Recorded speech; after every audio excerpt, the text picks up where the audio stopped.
Now, it began with a surprise barrage of rockets, quickly followed by the storming of farming communities, of army bases, and an outdoor music festival. An horrific attack, unimaginable in its ferocity to most of us. Some 1,200 people were killed, mostly civilians, including many women and children.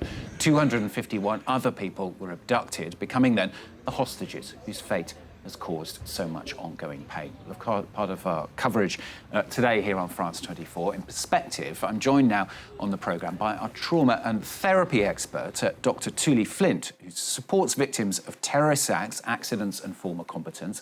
A few months into his service in the military, he also signed a refusal letter stating that he refused to blindly serve a government that sends its army to fight a war that has become needless. We'll talk about that in a moment, but he also leads a group for bereaved siblings and parents. Well, thanks very much for joining us on the programme today. First of all, I mean, it's been 2 years. I'm sure the events of October the 7th, just as active, of course, in the minds of Israelis as they were 2 years ago.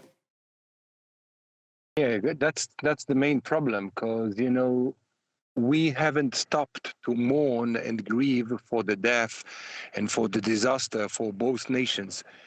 And when you are not, when you don't stop, when a disaster occurs and you don't stop to mourn your death and to, you know, contemplate about what you lost and what you still have, you blindly go using force in order to not feel anything. And this is actually what's going on in Israel right now, especially with the government. Half of the people do want to stop to contemplate and even to create, you know, a peaceful solution to this conflict.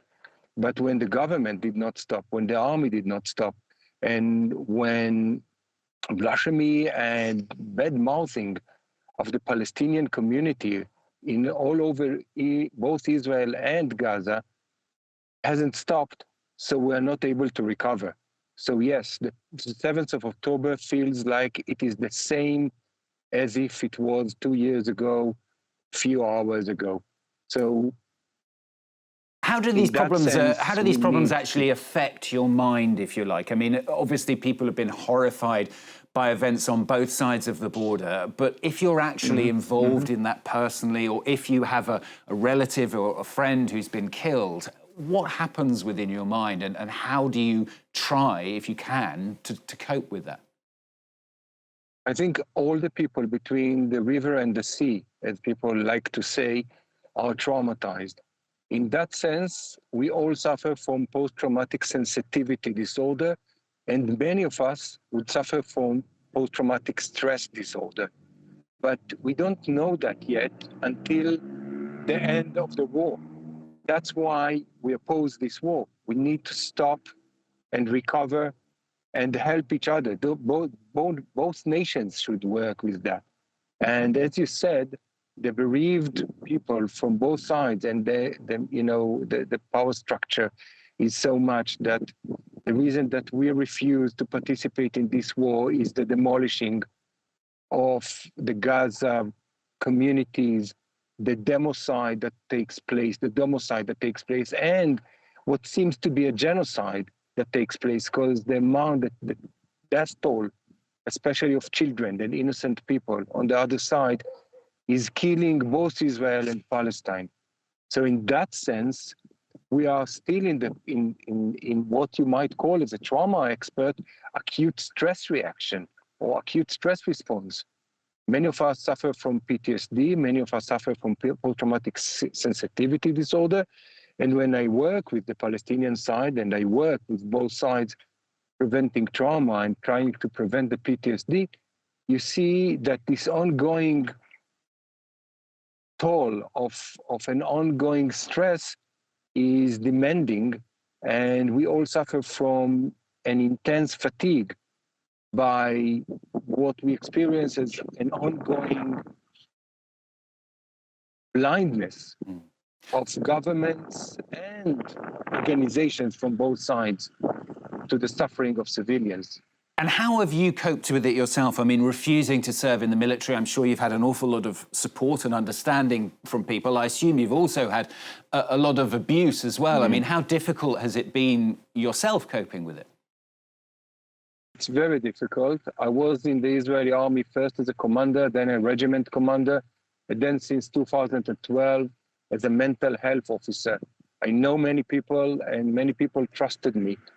And by October 7, although I was part of Combatants for Peace with Palestinian friends, I sort of rejoined the army without wearing uniforms or carrying weapons in order to give therapy to all those thousands of soldiers that were exposed, soldiers and civilians that were exposed to the horrible things that were, the atrocities that were done by Hamas combatants.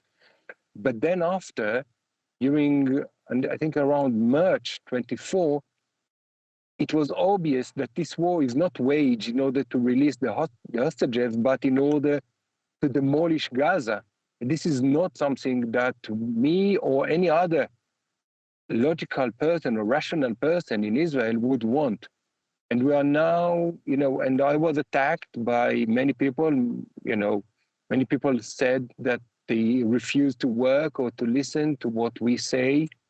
But there is also support in the street, and more people are calling for refusal. There are the women's cabinet, where mothers call their children not to serve, and there are many other organizations that call for the ceasefire at least and stop the killing and murder.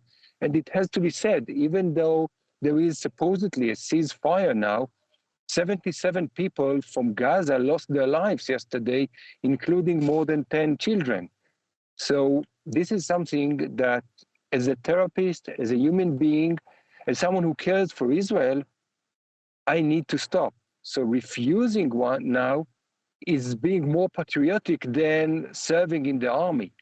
Although I grieve for the deaths of my friends, many of the ones that were killed on the 7th of October and the following months, I know personally as a supervisor and a friend. And I know many people that have lost family members, and I work with them. But nevertheless, this ongoing war is not the solution. This is the problem. We need to harness religion, we need to harness humanity in order to create equality in this region. And maybe this will be the beginning of a new era for both Palestine and Israel. This is why we refuse. And we are more than 400 open public refusal and thousands of silent refusals that refuse to march to an futile, surplus, unnecessary war that is being an unjust war that is being waged on civilians from both sides by governments and organizations. Good to talk to you on the programme today. Thank you very much for bringing those words of peace to us, Dr. Tuly Flint, joining us there. Just one Very thing, quickly. We can be optimistic. There is hope. Good to have you with us on the programme once again. Thanks very much, Dr. Tuly Flint, Thank you. joining us there.